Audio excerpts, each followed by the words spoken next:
जय हिंद दोस्तों। जैसे कि मैंने आपने बताया था मैंने आपको बताया था कि आप लोग का सिलेबस कंप्लीट हो जाएगा, टेंशन की कोई बात नहीं है। तो आज टीएमबी यूनिवर्सिटी का पार्ट थर्ड का पेपर फाइव जो कि मिडावल इंडिया कहाँ से कहाँ तक 1550 से लेकर 1750 तक का जो टाइम पीरियड है उसका सिलेबस कंप्लीट करने का हम लोग ट्राई कर रहे थे। और आज रहने वाला है चौथा क्वेश्चन, लास्ट क्वेश्चन आज रहने वाला है, ठीक है। हम आपको बोले थे कि सारा का सारा करा देंगे, कोई टेंशन वाली लेने वाला कोई बात नहीं है। तो आज सबसे लास्ट क्वेश्चन रहने वाला, बहुत इंपॉर्टेंट क्वेश्चन। इससे बहुत ज्यादा ऑब्जेक्टिव भी पूछा जाता है, सब्जेक्टिव भी पूछा जाता है, ठीक है। तो आज हम लोग भक्ति मूवमेंट करने वाले हैं। भक्ति मूवमेंट क्या था, नहीं था, कैसे स्टार्ट हुआ, ये वो फलना चिलना। तो भक्ति मूवमेंट का टोटल हम लोग जानकारी आज को लेने वाले हैं। लेकिन एक बात बता दें पहले ही आपको कि ये टॉपिक ऐसा टॉपिक है कि ये 40 मिनट में कवर होने वाला टॉपिक ये नहीं है। एक एक के अंदर 40-40 मिनट का वीडियो बनेगा, ठीक है। इसीलिए ये वाला को इस तरह हम तैयार किए हुए हैं कि आपको जरा सा भी परेशानी नहीं होगा। 7 पेज का ये आंसर है और पढ़ते पढ़ते ही आपको ये आंसर याद हो जाएगा। एकदम सिस्टमैटिक ढंग से एकदम लिखा गया, ठीक है। लिखा गया वो बात की बात है, लेकिन आपको समझना इंपॉर्टेंट है, ठीक है। तो आपको समझाने का क्रम में 40 मिनट तक आप लोग इससे बने रहिएगा। 40 मिनट हम ट्राई करते हैं कि 40 मिनट में बहुत कुछ आपको समझा देने का। ये टॉपिक बहुत बड़ा है, ये हम बता देते हैं बार बार कि ये टॉपिक जो है ये बहुत बड़ा है, ये ऐसे कवर होने वाला टॉपिक नहीं है। बहुत ऐसा ऐसा वर्ड इसमें आपको देखने को मिलेगा जो कि समझ में नहीं आएगा, और वो फिलॉसफी का हिस्सा है। ये वाला ऐसा टॉपिक है जिसमें कि दर्शन और हिस्ट्री दोनों को कंबाइन करके पढ़ेंगे तब ये ज्यादा समझ में आएगा। और एक बार यदि दर्शन में घुस गए तब तो फिर इसका आंसर होने पाएगा, आंसर होने से रहा इसका उसके बाद, ठीक है। तो इसीलिए हम लोग दर्शन के ऊपर, फिलॉसफी के ऊपर उतना नहीं जाएंगे। हम लोग सिर्फ मोटा मोटी भक्ति मूवमेंट पढ़ेंगे, ठीक है। देखिए आपको एक ब्लूप्रिंट बता देते हैं कि इस आंसर में रहने क्या वाला है, जिससे कि आपको आसानी हो जाएगा। देखिए भक्ति मूवमेंट में सबसे पहले हम लोग भूमिका देखेंगे। भूमिका में देखेंगे कि भक्ति मूवमेंट क्या था, नहीं था, कहाँ से स्टार्ट हुआ, कैसे हुआ। तो एक पेज आपका भूमिका में लग जाएगा, ठीक है। अभी बताएंगे क्या क्या उसके अंदर क्या क्या लिखना बताएंगे। अभी अभी मोटा मोटी ब्लू प्रिंट दे रहे हैं, खाखा दे रहे हैं कि इस तरह होगा। तो भक्ति मूवमेंट के डिटेल्स में बता देंगे भक्ति मूवमेंट के बारे में। उसके बाद इसका उदय का कारण देखेंगे हम लोग कि भक्ति मूवमेंट उदय क्यों हुआ, क्या रीजन रहा कि भक्ति मूवमेंट उदय हुआ, ठीक है। दूसरा नंबर ये हो गया। फिर भक्ति मूवमेंट का कुछ कुछ इंपॉर्टेंट विशेषता देखेंगे कि भक्ति मूवमेंट का विशेषता क्या क्या है। 3 चीज हो गया। चौथा चीज हम लोग देखेंगे भक्ति मूवमेंट जो हुआ, भक्ति मूवमेंट का प्रसार सब देखेंगे हम लोग, ठीक है। उसके बाद विशेषता देखने के बाद हम लोग देखेंगे भक्ति मूवमेंट में जो मेन मेन संत सब हुए, पॉपुलर पॉपुलर संत हुए, उन्होंने क्या क्या बोला, उन्होंने क्या क्या शिक्षा दिया, उसके बारे में थोड़ा मोड़ा देखेंगे। और अंत में हम लोग इसका कंक्लूजन पे चलेंगे, ठीक है। पहले कंक्लूजन जानने से पहले आपको ये सब कुछ देखना है। आप एकदम आराम से बने हुए रहिए और इसका लास्ट में प्रभाव भी देखना है, ठीक है। तो इतना कुछ आज का वीडियो में रहने वाला है, तो शुरू से लास्ट तक वीडियो पे बने रहिएगा और फीडबैक दे के जाइएगा। फीडबैक मतलब कि वीडियो कैसा लगा, पसंद आया कि नहीं आया, इसमें क्या किया जा सकता है, सुधार उधार। तो उसका फीडबैक आप लोग जरूर दीजिएगा, कमेंट सेक्शन में फीडबैक देके हमको बता दीजिए कि कैसा है, नहीं है, ठीक है। तो चलिए वीडियो को स्टार्ट करते हैं। ये टॉपिक है, आपके अध्ययन काल में भक्ति आंदोलन पर प्रकाश डालें।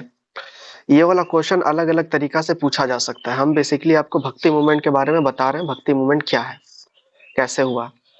तो देखिए, जब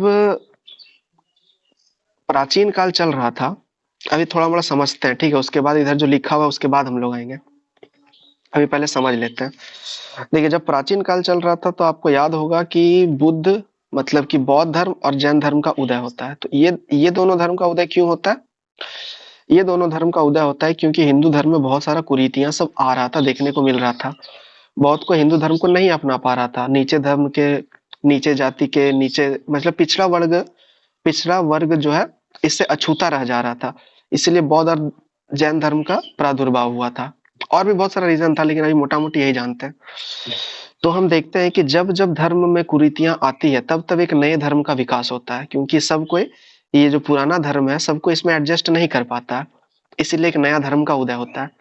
तो इसी क्रम में भक्ति मूवमेंट भी एक इसी तरह का मूवमेंट है। इसमें जो तभी तभी जो चल रहा था, तभी जो कुरीतियां बहुत तरह का हो रहा था, तो उसको दूर करने के लिए भक्ति मूवमेंट लाया गया। ठीक है, भक्ति मूवमेंट लाने का पर्पस ये था कि ब्राह्मण जो है, ब्राह्मण का सर्वसत्ता को समाप्त करना और पिछड़ा वर्ग या फिर अन्य पिछड़ा वर्ग या फिर सभी नीचे जाति के व्यक्ति सबको भी मोक्ष का रास्ता दिखाना, यही इसका पर्पस था। यही इसका पर्पस था, मोटा मोटी ये बोल सकते हैं। आगे चल के भक्ति आंदोलन दो भाग में बट गया। दो भाग में बट गया, एक हो गया सगुण और एक हो गया निर्गुण। अब ये सगुण और निर्गुण क्या है, इसके ऊपर बहुत लंबा वीडियो बन सकता है। अभी मोटा मोटी हम बता सकते हैं, हम मोटा मोटी बस इतना समझ लेना है कि सगुण भक्ति वैसा भक्ति को कहा जाता है जिसमें कि ईश्वर का जो है, ऐसा ईश्वर का हम लोग अति करते हैं, मतलब कि मूर्ति पूजा पे या उसका गुण का, विशिष्टता का, ये सब के बारे में बात करते हैं हम लोग। मतलब ईश्वर का विशिष्टता का, ईश्वर का गुण का, ईश्वर का शक्तिशाली का, ये सब की हम लोग व्याख्या करते हैं। तो ये हो गया सगुण भक्ति, मतलब पूर्ण रूप से ईश्वर को स्वीकार करता है।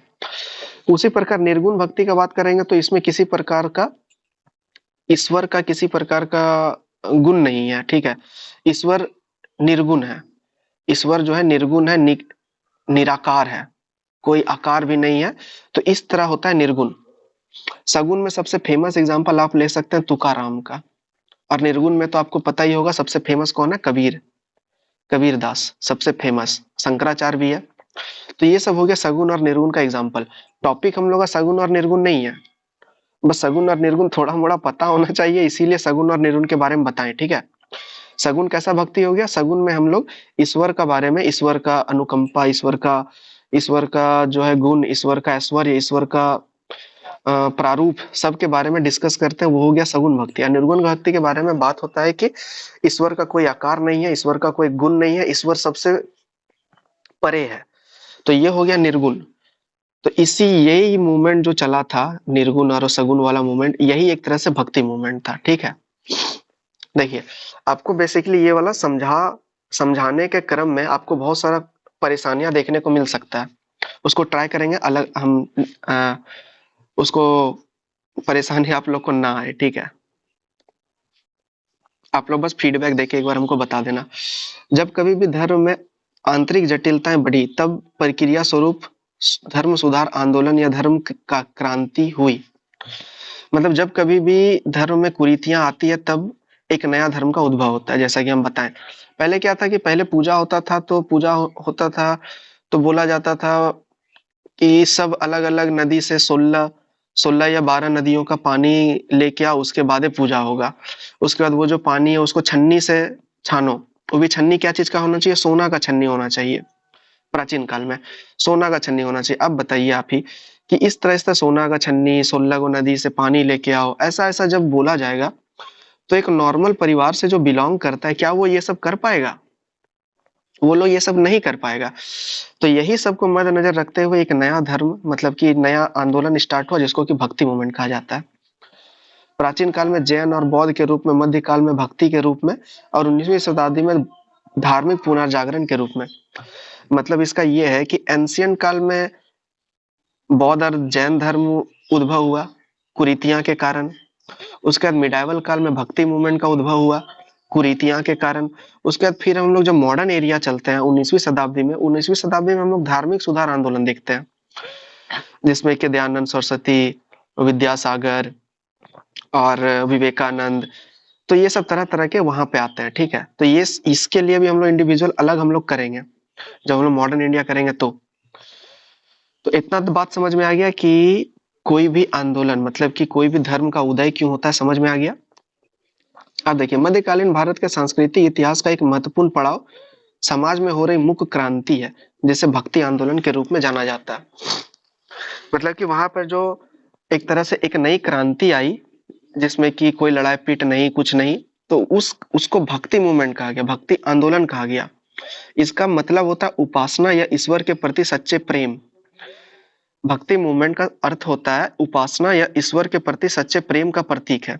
हालांकि आज जिसे भक्ति आंदोलन के रूप में जाना जाता है, इसकी शुरुआत 7वीं से 12वीं सदी में दक्षिण भारत में हुआ था। दक्षिण भारत में कहाँ पे? दक्षिण भारत में केरल, कर्नाटक से ये भक्ति मूवमेंट स्टार्ट हुआ और ये उत्तर तक आया।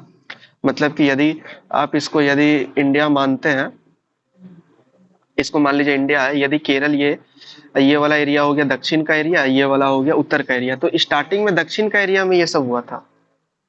दक्षिण का एरिया में भक्ति मूवमेंट स्टार्ट हुआ और आगे चल के रामानंद जो हुए, रामानंद उत्तर भारत में ले जाने का श्रेय उनको जाता है। ठीक है, तो 7वीं से 12वीं सदी में यह दक्षिण भारत में स्टार्ट हुआ, लेकिन आगे चल के उत्तर भारत में भी प्रसार हुआ। वही हम लोग देखेंगे प्रसार का कहानी। मध्यकालीन में निम्न जटिलताएं समाज धर्म में प्रवेश करने लगी, तब जाकर भक्ति काल का उदय का मार्ग प्रशस्त हुआ।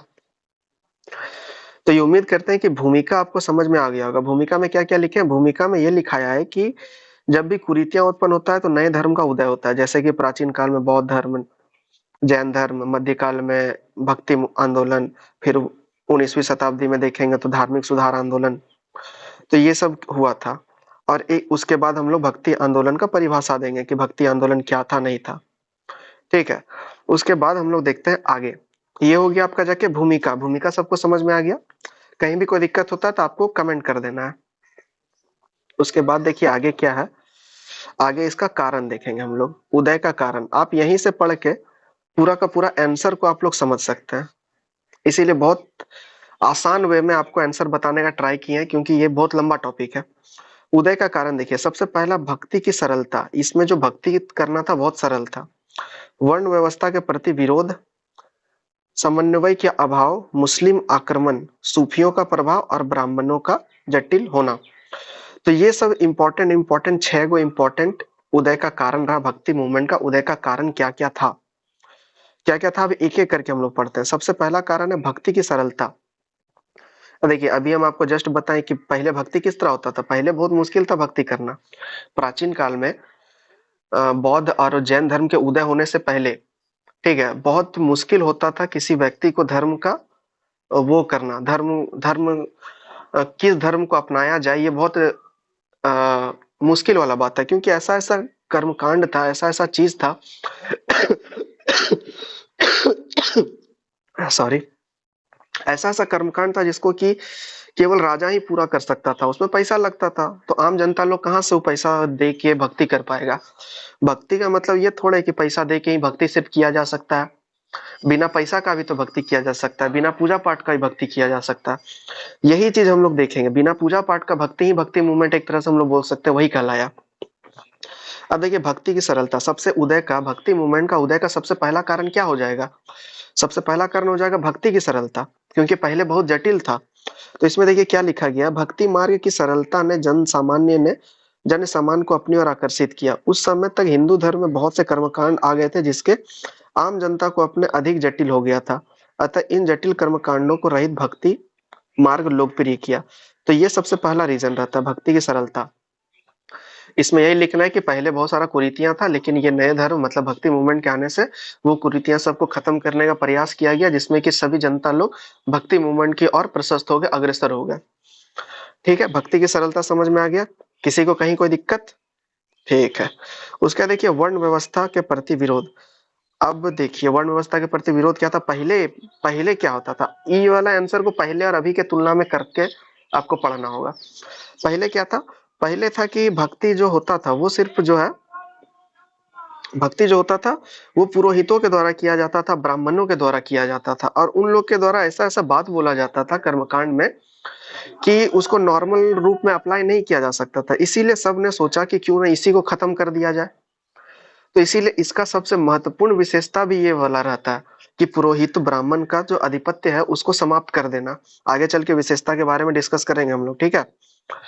आप लोग ईयरफोन लगाए हुए हैं ना, क्योंकि ये लेक्चर लंबा रहने वाला है, ईयरफोन लगा के रखिए आप लोग।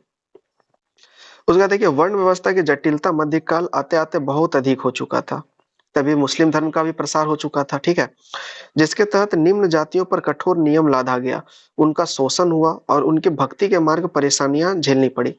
अब देखिए जो निम्न जाति का, निम्न निम्न वर्ग का जो व्यक्ति है, उसके पास उतना पैसा ही नहीं रहता है कि वो जो है पैसा दे के भक्ति कर सके, ठीक है, और उसमें तभी सिर्फ पुरोहित ब्राह्मण यही सब सिर्फ तभी भक्ति का मार्ग दिखाते थे, मतलब मीडिएटर के तौर पे वही लोग थे। तो सब कोई इन्हीं का बात सुनता था, जिससे कारण कि जो दूसरा कोई नहीं कर सकते थे भक्ति। तो इसीलिए वर्ण व्यवस्था का विरोध में के प्रति विरोध, उसके विरोध में भक्ति मूवमेंट का उदय हुआ।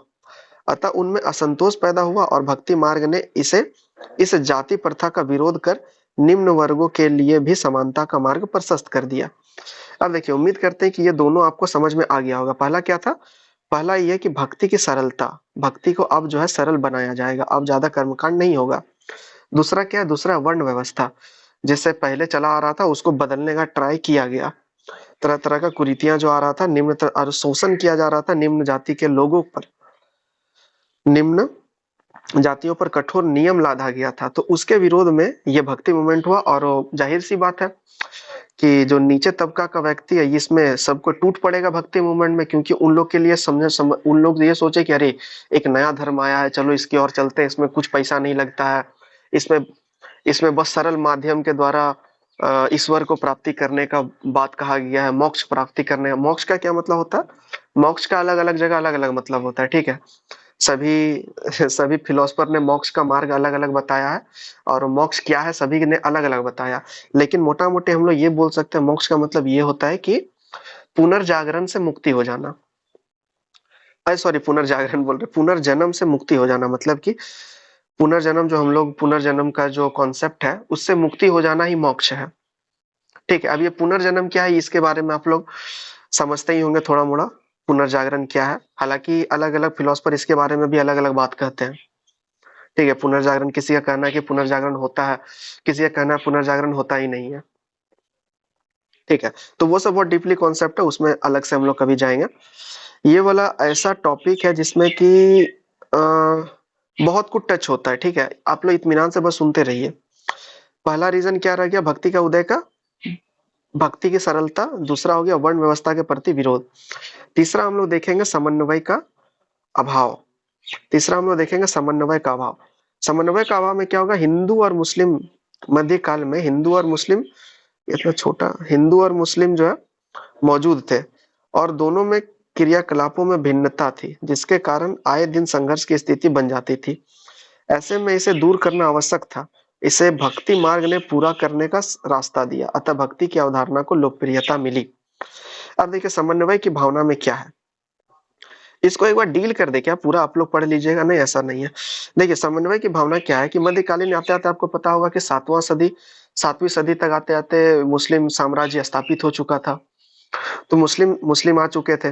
तो उस टाइम पे एक एक धर्म हो गया मुस्लिम, एक धर्म हो गया हिंदू, एक धर्म हो गया जैन, एक धर्म हो गया बौद्ध। तो बौद्ध और जैन धर्म इस समय तक आते आते थोड़ा मोड़ा डामाडोल हो चुका था। तो उस समय तक केवल हिंदू और मुस्लिम ही मुख्य रूप से बचे हुए थे, ठीक है। तो हिंदू और मुस्लिम दोनों एक दूसरे का विरोध वाला जाति है, मतलब धर्म है। एक तरफ मुस्लिम एकेश्वरवादी पे बल देता है, और वहीं दूसरी तरफ ये जो है सबको मानता है, ठीक है। तो इस सब में समन्वय स्थापित करना बहुत कठिन हो रहा था। मुस्लिम लोग का अलग मत था, हिंदू लोग का अलग मत था। तो इससे बहुत दिक्कत हो रहा था आम जनता को कि अरे यार, करे तो करे क्या। दोनों का कॉन्सेप्ट बड़ा जबरदस्त था, लेकिन आम जनता को परेशानी ये हो रहा था कि ये दोनों चीज में हम क्या निर्णय लें, हम क्या ट्राई करें, इसमें नया क्या ट्राई करें। तो यही सबको देखते हुए भक्ति मूवमेंट स्टार्ट किया गया कि ना आप इधर जाइए ना उधर जाइए, एक नया चीज हम लेके आते हैं, ठीक है। वो नया चीज क्या था? वो नया चीज मूर्ति पूजा का खंडन करने का विरोध, मतलब मूर्ति पूजा का विरोध करने वाला चीज था वो। और सबको एक सरल माध्यम के तौर पे सरल मार्ग दिखाया गया कि इस तरह से भी भक्ति किया जा सकता है और अपने ईश्वर को प्राप्त किया जा सकता है, अर्थात मोक्ष की प्राप्ति इस तरह से किया जा सकता है। तो इस तरह समन्वय की भावना, ठीक है, इसीलिए भक्ति मूवमेंट को लोकप्रियता मिली, क्योंकि तभी हिंदू और मुस्लिम में विवाद चल रहा था। इसीलिए भक्ति मूवमेंट ने आम जनता को अपने ओर आकर्षित कर लिया। तो इसीलिए भक्ति मूवमेंट का उदय का कारण बन गया। उसके बाद देखिए, चौथा नंबर है मुस्लिम आक्रमण। आप इतिहास के स्टूडेंट हैं, इतिहास में आप पढ़े ही होंगे कि मुस्लिम आक्रमणकारी किस प्रकार से भारत में आक्रमण किया और किस कदर से कहर मचा दिया, ठीक है। आप लोग पढ़े ही होंगे ये इसके बारे में, नादिर शाह के बारे में, या फिर आप बात कर लीजिए बख्तियार खिलजी के बारे में।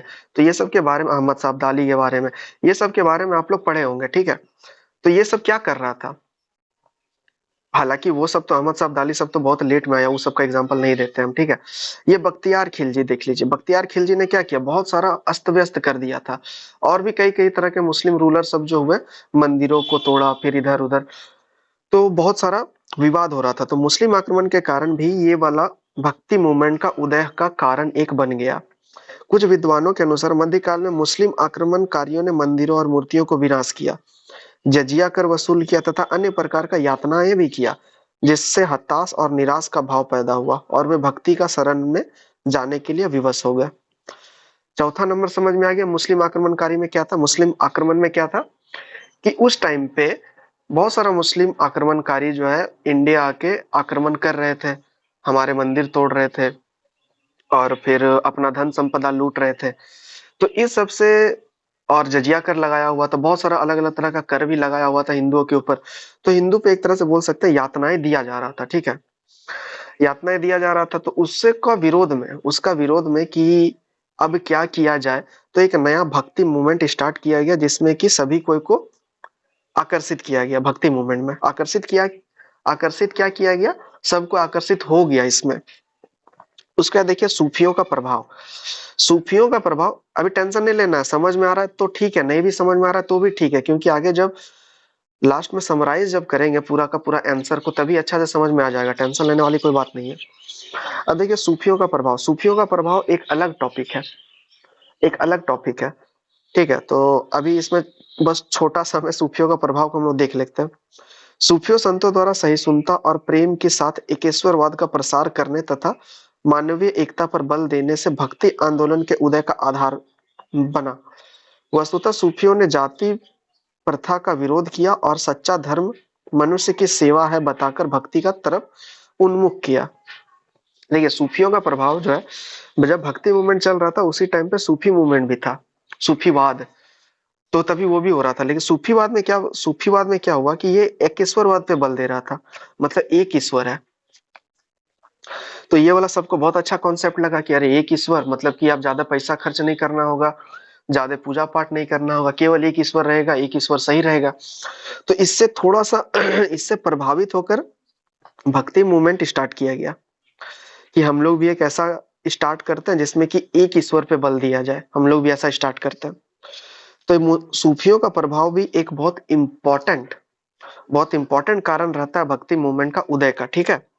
उसका छठा नंबर देखिए, ब्राह्मणवाद का जटिल होना। इस सब का पीडीएफ आपको मिल जाएगा, टेंशन नहीं लेना है। उसका छठा नंबर में देखिए ब्राह्मणवाद का जटिल होना। उस समय हिंदू धर्म का स्वरूप बहुत जटिल हो गया था, बताएं आपको। पूजा, कर्मकांड, उपवास जब अन्य जातियों के पहुंच से दूर जा रही थी, इस स्थिति में ब्राह्मण अपना उदय कर रहे थे।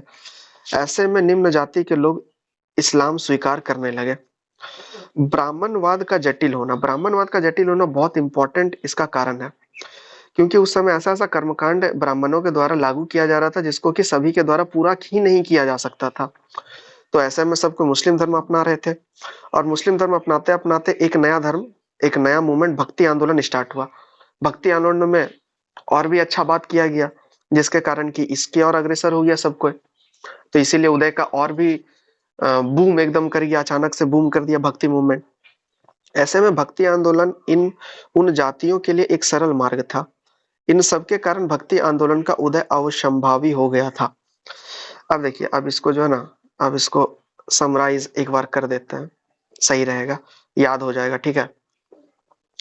देखिए सबसे पहले हम लोग क्या देखे, हम लोग भूमिका में देखे कि भक्ति मूवमेंट उदय क्यों हो रहा था, भक्ति मूवमेंट क्या था, वो सब देखे। फिर हम लोग देखे उदय का कारण क्या क्या रहा। उदय का कारण में हम लोग सबसे पहले देखे कि सबसे पहले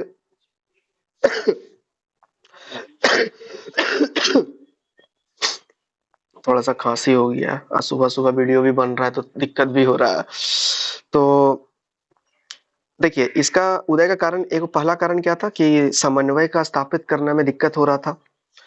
समन्वय स्थापित करने में क्या था कि अलग अलग धर्म के लोगों, अलग अलग धर्म मतलब हिंदू और मुस्लिम के बीच जो है विवाद का स्थिति उत्पन्न हो गया था, जिसमें कि एक भक्ति मूवमेंट स्टार्ट किया गया।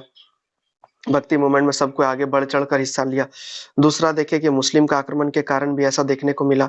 तीसरा देखे सूफीवाद का उदय हो गया था। सूफीवाद से जो है प्रेरित होकर भक्ति मूवमेंट स्टार्ट किया गया। उसके बाद हम लोग देखें भक्ति मूवमेंट में ब्राह्मणों को जो है ब्राह्मणों का आधिपत्य को समाप्त करने का ट्राई किया गया। ठीक है, उसके बाद हम लोग क्या देखें, उसके बाद समन्वय मुस्लिम सूफियों ब्राह्मण का जटिल होना, उसके बाद भक्ति की सरलता और वर्ण व्यवस्था के प्रति विरोध। मतलब कि वर्ण व्यवस्था के प्रति विरोध, और 2 पॉइंट क्या, वर्ण व्यवस्था के प्रति विरोध, क्योंकि उस टाइम पे वर्ण व्यवस्था जो नीचे जाति के लोग थे उनको भक्ति सरल माध्यम के द्वारा नहीं प्राप्त हो रहा था, तो इसीलिए भक्ति मूवमेंट का उदय हो गया।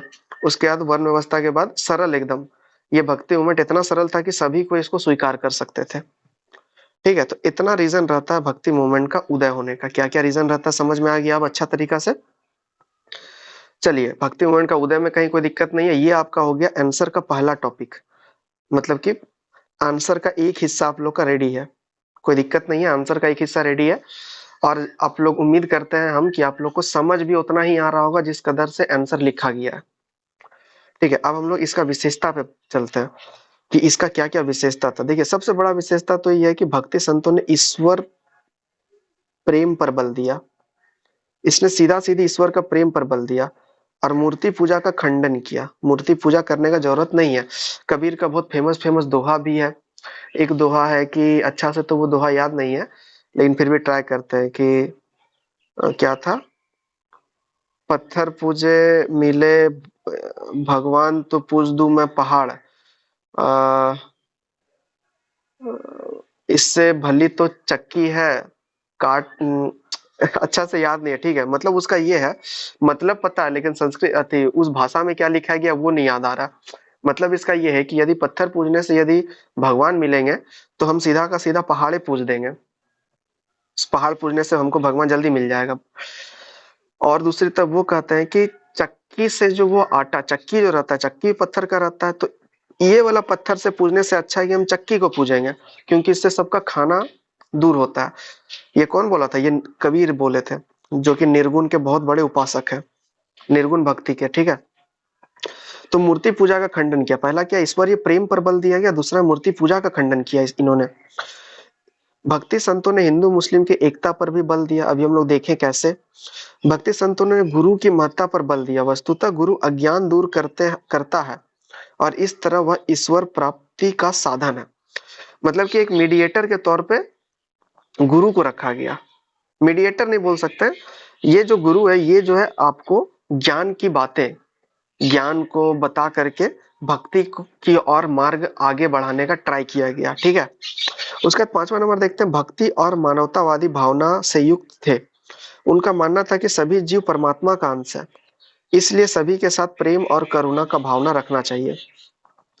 भक्ति मूवमेंट का बहुत बड़ा कॉन्सेप्ट ये है कि ये माना गया कि सभी जितना भी है जीवन में सब कुछ परमात्मा का ही अंग है, इसीलिए हम लोग को सभी को एक दूसरे का मदद करना चाहिए, एक दूसरे का सहायता करना चाहिए, एक दूसरे के साथ मिलजुल के रहना चाहिए। ये भक्ति का विशेषता बताया गया। 6वां नंबर देखते हैं। भक्ति संतों ने सामाजिक कुरीतियों पर चोट किया और प्रचलित अंधविश्वास की आलोचना की। सभी प्रकार के जाति पाति ऊंच नीच की अवधारणा का विरोध किया, लैंगिक भेद को भी अस्वीकार किया। यही वजह है कि भक्ति आंदोलन में महिलाओं को भी दिखता है, महिलाएं भी इसमें देखने को मिलती है, जैसे कि मीरा हो गई। ठीक है, जैसे कि मीरा हो गई, मीरा क्या कृष्ण की अन्य भक्त रही है। मीरा के बारे में बोला जाता है कि ये एक बार इनका शादी जब लग रहा था, मीरा मन से कृष्ण को अपना पति मान चुकी थी। ठीक है, तो इसका शादी लग रहा था मीरा का, इसने बोला कि नहीं नहीं हम नहीं करेंगे, और बदले में क्या कर लिया, जहर का प्याला पी लिया। मीरा ने जहर का प्याला पी लिया और फिर भी वो जिंदा हो गई, फिर भी वो बच गई। बोला जाता है कि कृष्ण ने उसकी सहायता किया, कृष्ण ने उसको बचा लिया। ठीक है, ये बात हो रहा है आपका जाके 14वीं शताब्दी का। ठीक है, 14वीं शताब्दी का बात हो रहा है। तो 14वीं शताब्दी में भी कृष्ण ने दर्शन दिया है बहुत को चैतन्य महाप्रभु को भी दर्शन दिया है। ठीक है, तो यही है भक्ति मूवमेंट कि आप जो है बिना कुछ किए बस ईश्वरीय प्रेम में लग जाइए और आपको जो है ईश्वर से प्राप्ति करने का राह मिल जाएगा, आपको मोक्ष का रास्ता मिल जाएगा। ज्यादा कर्मकांड करने का आवश्यकता नहीं है, ज्यादा पैसा खर्च करने का आवश्यकता नहीं है, ज्यादा इधर उधर करने का आवश्यकता नहीं है। आप बस सरल माध्यम में चलते जाइए, आपको भक्ति मिल जाएगा। ये सब भक्ति मूवमेंट का बहुत खास विशेषता है। और एक विशेषता क्या है कि इन लोगों ने क्षेत्रीय भाषा, रीजनल लैंग्वेज में जो है अपना उपदेश दिया। रीजनल ब्रज भाषा, गुजराती भाषा, और फिर संस्कृत भाषा को इन लोगों ने नहीं लिया, क्योंकि संस्कृत भाषा आम जनता की भाषा नहीं थी। संस्कृत भाषा सभी को नहीं आता था। संस्कृत भाषा तो पहले आता होगा, पहले प्राचीन काल में सबको संस्कृत पढ़ता होगा, लेकिन ये मध्यकालीन का बात हो रहा है, मध्यकालीन का ये बात हो रहा है। तो क्या आपको लगता है कि मध्यकालीन तक आते आते सबको को संस्कृत पता होगा? तो नहीं पता होगा। इसीलिए भक्ति का मार्ग जो है थोड़ा सा कठिन हो गया था, तो जिसके कारण कि इसमें रीजनल लैंग्वेज में इन्होंने उपदेश देना स्टार्ट किया। तो ये सब कुछ कुछ प्रमुख विशेषताएं हैं भक्ति मूवमेंट का, जिसको कि आपको याद रखना है। ठीक है, इतना दूर तक कहीं भी कोई दिक्कत नहीं है ना? ये देखिए 7 इसका विशेषता है, और हम लोग 7 कारण भी उदय का पढ़े हैं। उदय का कारण 7, इसका विशेषता भी 7। ऐसा नहीं है कि केवल 7, और भी आप लिख सकते हैं। आपको याद यदि आ रहा है तो और भी लिख सकते हैं, कोई दिक्कत नहीं। हम आपको बताएं पहले ही कि ऐसा टॉपिक है कि आप बहुत कुछ इसमें आ सकता है। विशेषता के बारे में हम लोग बात कर लिए। अब हम लोग कुछ अगवा के बारे में बात करते हैं। अगवा क्या होता है? अगवा मतलब होता है कि मान लीजिए ए से आपको जेड तक जाना है, तो सी जो है ये अगवा हो गया। यहाँ से भाया, मतलब वाया, एक तरह से वाया का मतलब समझते हैं ना? वाया का मतलब ए से जेड तक होने के लिए सी से गुजरना होगा, तो वही हो गया अगवा, कि इसके द्वारा आगे चलना है हम अपन लोग को। ठीक है, तो देखिए अगवा में कौन कौन है। सबसे पहला नाम तो आपको मिलेगा शंकराचार्य का, आदि शंकराचार्य, आदि गुरु शंकराचार्य। ये बहुत बड़े महान फिलोसफर हुए। वो इतने बड़े फिलोसफर हुए कि ऐसा वक्तव्य करके चले गए कि अभी तक जो है कायम है ये वाला। ये देखिए 9वीं शताब्दी के महान विचारक। एक और बात बता दे कि ये वाला टॉपिक में आपको इंडिविजुअल बहुत सारा क्वेश्चन पूछा जा सकता है। ग्रेजुएशन में नहीं बात कर रहे हैं, ग्रेजुएशन तो ऐसे है। आगे चल के यदि किसी का हिस्ट्री ऑप्शनल रहने वाला है, तो उसमें भक्ति मूवमेंट का बहुत बड़ा योगदान रहने वाला है, क्योंकि भक्ति मूवमेंट से बहुत ज्यादा ऑब्जेक्टिव क्वेश्चन भी पूछा जाता है और बहुत ज्यादा सब्जेक्टिव क्वेश्चन भी पूछा जाता है। जैसे ये शंकराचार्य जो है, शंकराचार्य के बारे में जिसका ये अद्वैतावाद जो है, अद्वैतवाद के बारे में एक अलग से क्वेश्चन आता है। शंकराचार्य का फिलोसफी में एक अलग से क्वेश्चन आता है कि शंकराचार्य का फिलोसफी का आलोचनात्मक पहलू को दर्शावे या फिर अद्वैतवाद का वर्णन करे, इस तरह का क्वेश्चन। ठीक है, तो ये एक अलग से टॉपिक बन जाता है इसका। लेकिन अभी हम लोग वो फिलोसफी के अंदर नहीं जाने वाले कि अद्वैतवाद क्या है, द्वैताद्वैतवाद क्या है, विशिष्ट द्वैतवाद क्या है। तो ये सब बहुत वास्ट टॉपिक है, मतलब कि इसको समझने में लगेगा टाइम। इसीलिए हम लोग उस सबको ऊपर ध्यान नहीं देंगे इसमें, क्योंकि टाइम भी ज्यादा नहीं है। अब देखिए 9वीं शताब्दी के महान विचारक हुए शंकराचार्य। बस कुछ कुछ का नाम आप लोग को दे देना है। भक्ति मूवमेंट में कौन कौन प्रमुख प्रमुख हुए उसके बारे में आप लोग को दे देना है। बस उतना ही करना है, शंकराचार्य के बारे में बताना है। शंकराचार्य का कहना है कि ब्रह्म ही सत्य है, संसार की दिखावट माया है। शंकराचार्य ने कहते हैं कि ब्रह्म ही केवल सत्य है, बाकी सब कुछ माया है जिंदगी में। ठीक है, अद्वैतवाद दर्शन। अद्वैतवाद दर्शन एक बहुत गहरा कॉन्सेप्ट है, ये थोड़ा बड़ा बताने का हम ट्राई करते हैं। अद्वैतवाद दर्शन में, अद्वैतवाद दर्शन एक रस्सी और एक सांप के तरह बताया गया। जिस प्रकार रात में किसी रस्सी को देख के सांप का अनुभूति होता है, या फिर किसी सांप को देख के रस्सी का अनुभूति होता है, उसी प्रकार ब्रह्म और माया है। ब्रह्म सभी जगह है, लेकिन हम लोग को पता नहीं चलता है। ऐसा कहा गया शंकराचार्य के द्वारा। ठीक है, और बहुत डीपली डीपली कॉन्सेप्ट है, उसमें नहीं घुसेंगे अभी। उसके बाद रामानुज, देखिए 2 नंबर में रामानुज। रामानुज ने शंकराचार्य का जो ये है, शंकराचार्य का विरोध करते हैं। बोलते हैं नहीं, माया वाया कुछ नहीं है, माया उतना एग्जिस्ट नहीं करती है, सब कुछ सत्य है, ब्रह्म चारों तरफ है, सब कुछ ब्रह्म ही है, सब कुछ सत्य है। 12वीं सदी के गुरु जिन्होंने शंकर का मायावाद का विरोध किया, उन्होंने विशिष्ट अद्वैतवाद का प्रतिपादन किया। अब ये विशिष्ट अद्वैतवाद क्या है, तो ये सब के लिए अलग वीडियो बनेगा। ठीक है, अभी बस ये जान लेना है कि शंकराचार्य का है अद्वैतवाद और रामानुज का है विशिष्ट अद्वैतवाद। उसका देखिए माधवाचार्य।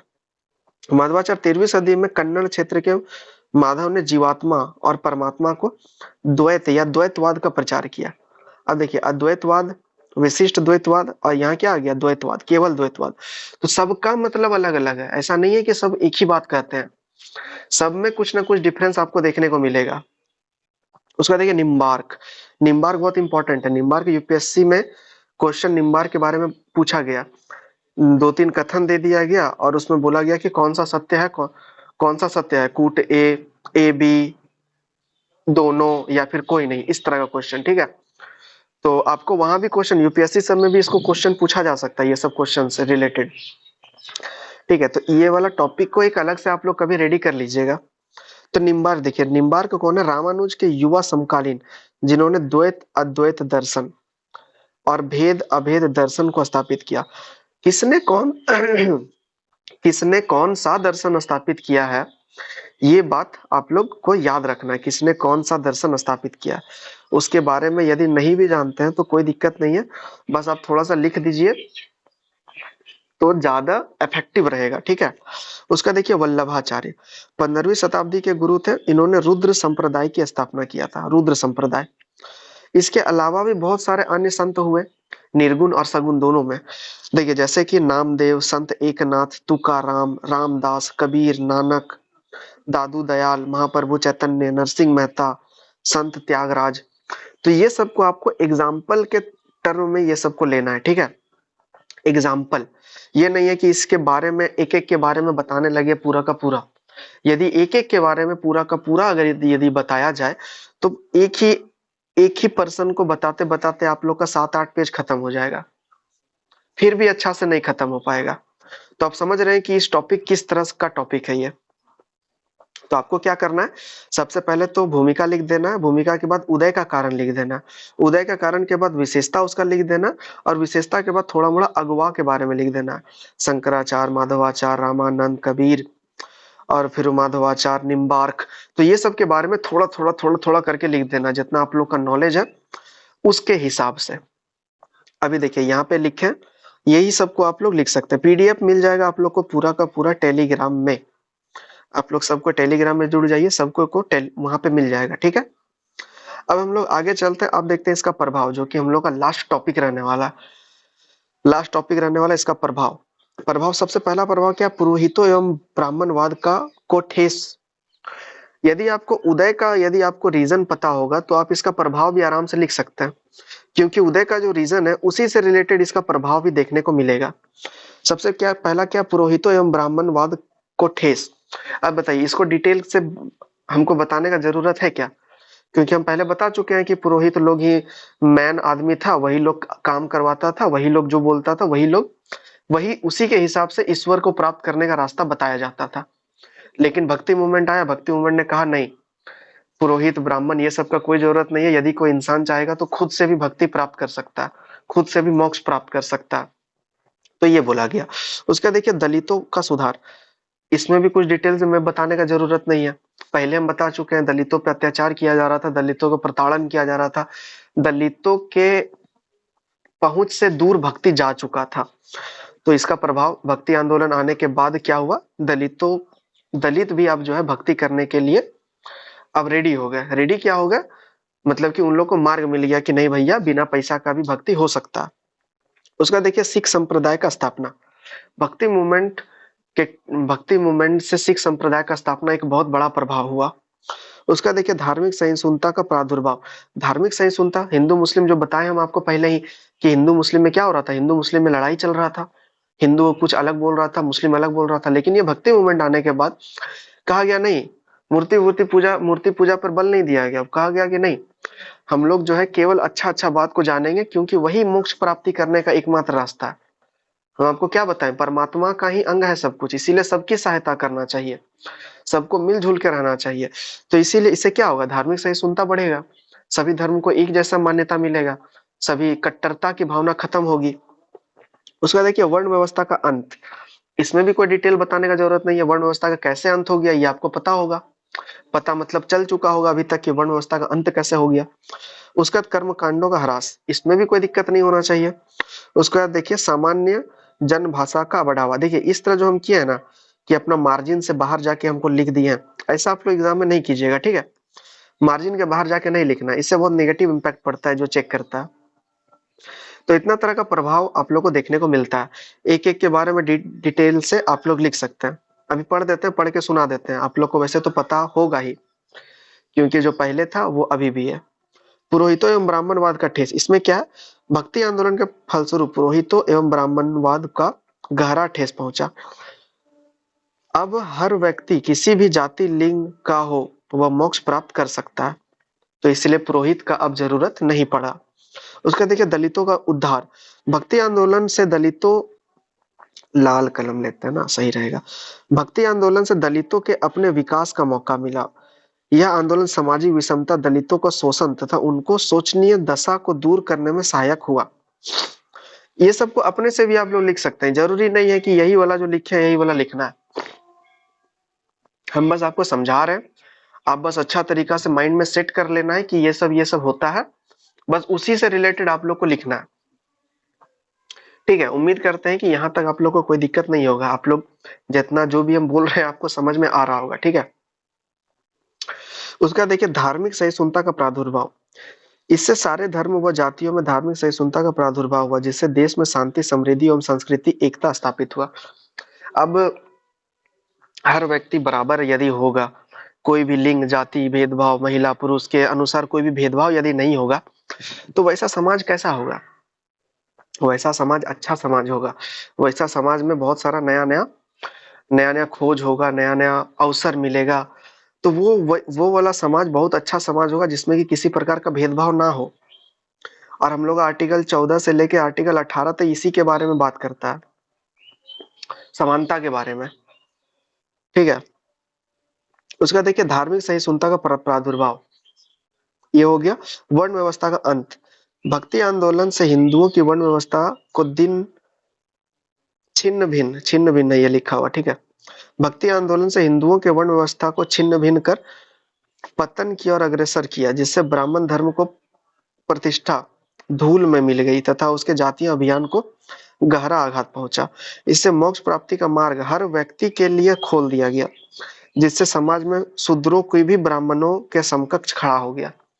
मतलब कि ये है कि अब जो नीचे जाति का जो था शूद्र, उस समय पे पता ही होगा कि 4 भाग में बटा हुआ था, शूद्र था उसमें से एक, तो अब शूद्र को भी ब्राह्मण का दर्जा, मतलब दर्जा नहीं, मतलब ब्राह्मण के समकक्ष, समकक्ष का मतलब होता है बराबर, ब्राह्मण के बराबर औहदा मिल गया कि अब जो है ब्राह्मण को, अब ब्राह्मण को पूजने का जरूरत नहीं है, तो ऐसा कहा गया। ठीक है, उसका देखिए कर्म कांड का ह्रास, इस सब के बारे में क्या डिटेल से बताएंगे बताइए।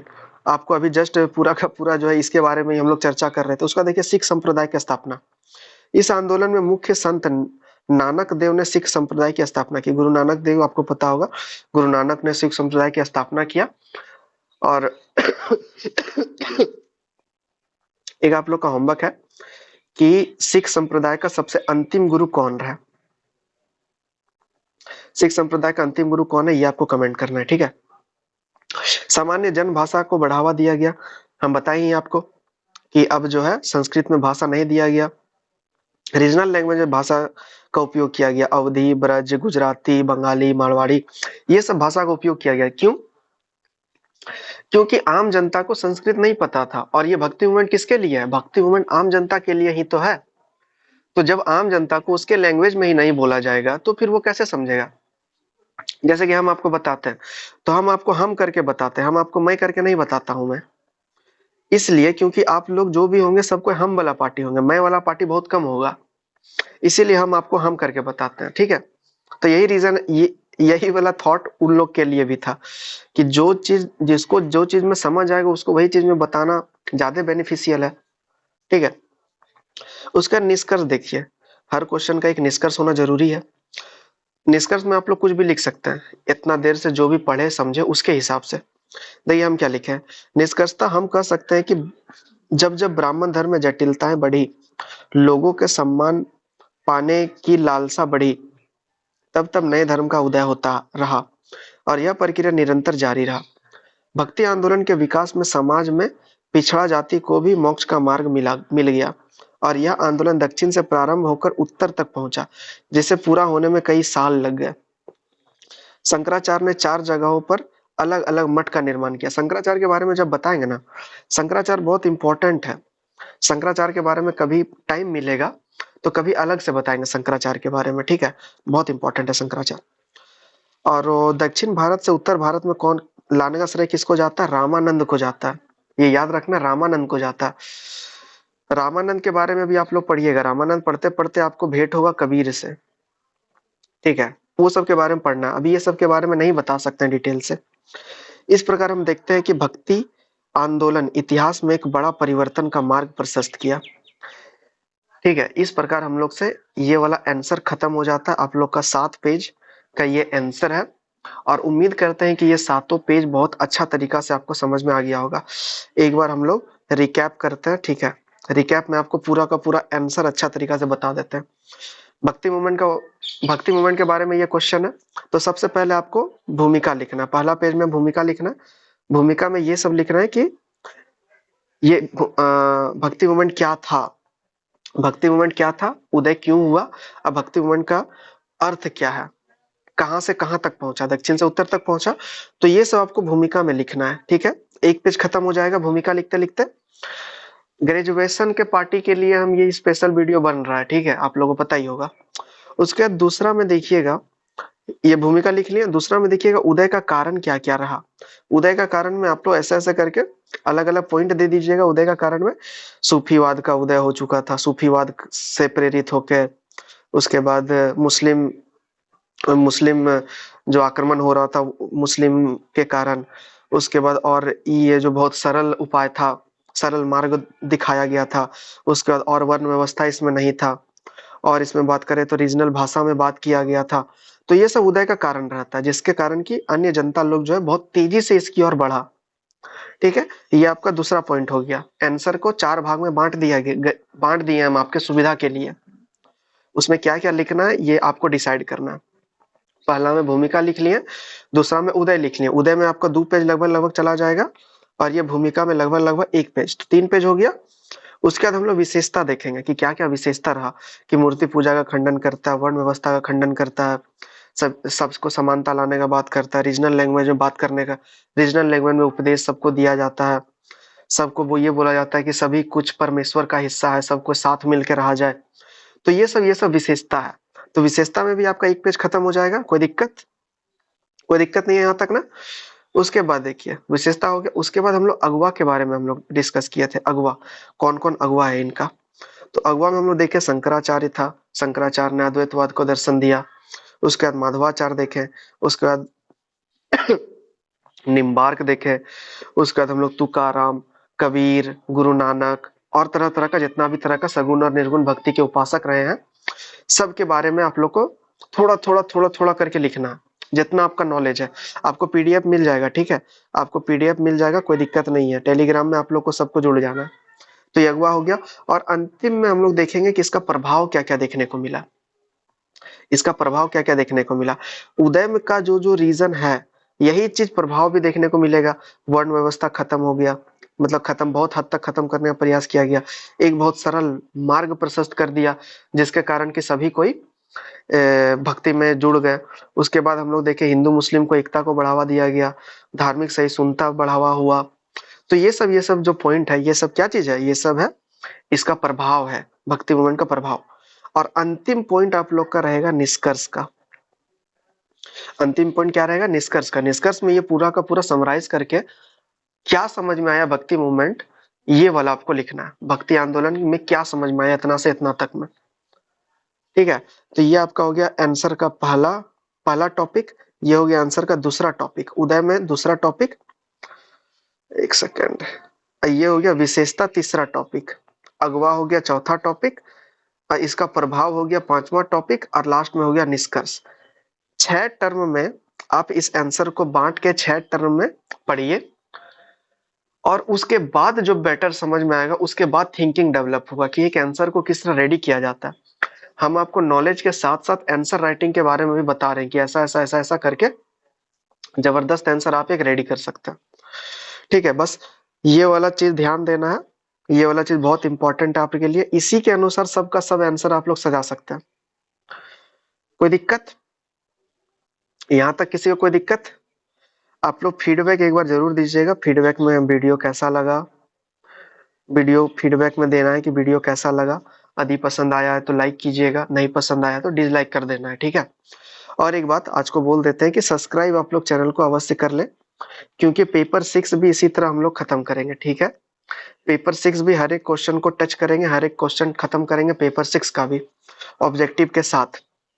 इसीलिए सब्सक्राइब करके बेल आइकन आप लोग जरूर दबा लें, जिससे कि आपको पता चलते रहेगा कि वीडियो आ चुका है। हालांकि टेलीग्राम में बता ही देते हैं कि कब वीडियो आएगा नहीं आएगा, लेकिन फिर भी आप लोग एक बार सब्सक्राइब करके रखिए, ठीक है। तो बस उम्मीद करते हैं कि आज को ये बोरिंग सा लेक्चर आप लोग को समझ में आ गया होगा। यदि कहीं कोई दिक्कत होगा तो आप कमेंट कर सकते हैं। और जैसा कि हम आपको बताए थे कि पूरा का पूरा सिलेबस हम आपका खत्म कर देंगे, तो आज को 18 तारीख है, शायद 18 ही है ना, एक बार तारीख देखते हैं, तो तारीख वारीख भूल जाते हैं हम। हाँ, 18 तारीख ही है। तो 18 तारीख में आपका सिलेबस हो गया खत्म। अब आपके पास तारीख बचता है 19। उम्मीद करते हैं कि 18 तारीख से पहले जो भी क्वेश्चन करवाए होंगे सबका रिवीजन आप लोग कर चुके होंगे अभी तक। और 19 तारीख एक दिन आपके पास बचता है। एक दिन में क्या कीजिए, एक दिन में सब क्वेश्चन को फिर से रिवाइज मार लीजिए, फिर से रिवाइज मार लीजिए। और एक क्वेश्चन को एक बार लिख के जरूर ट्राई कीजिए कि लिखा रहा है कि खुद से नहीं लिखा रहा, ठीक है। बहुत बार ऐसा होता है कि समझने के बाद भी आपसे नहीं लिखाएगा। एक बार उसको ट्राई करके जरूर देख लीजिए कि लिखा रहा है कि नहीं लिखा रहा, ठीक है। और बाद बाकी कहीं कोई दिक्कत होता है तो आप कमेंट कर सकते हैं, उसको हम बता देंगे, ठीक है। ऑब्जेक्टिव के लिए आप लोग सबको रेडी रहिएगा। ऑब्जेक्टिव, हालांकि ऑब्जेक्टिव इस वीडियो से पहले ही आ जाएगा। तो ये वीडियो उम्मीद करते हैं कि आपको समझ में आया होगा। भक्ति मूवमेंट पूरा का पूरा क्लियर हो चुका होगा। भक्ति मूवमेंट में और भी बहुत कुछ जानने का बात है, लेकिन कभी और डिस्कस करेंगे उसके बारे में। अब बहुत लंबा वीडियो बन गया है, अब आप लोग से लेते हैं विदा। और एक बात, अब जो है आप लोग का वीडियो जो है पेपर 6 का आएगा, पेपर 6 का वीडियो आएगा सीधा, ठीक है। सब्सक्राइब करके आप लोग रख लीजिए। तो ठीक है, अब मिलते हैं हम लोग नेक्स्ट वीडियो में। जय हिंद।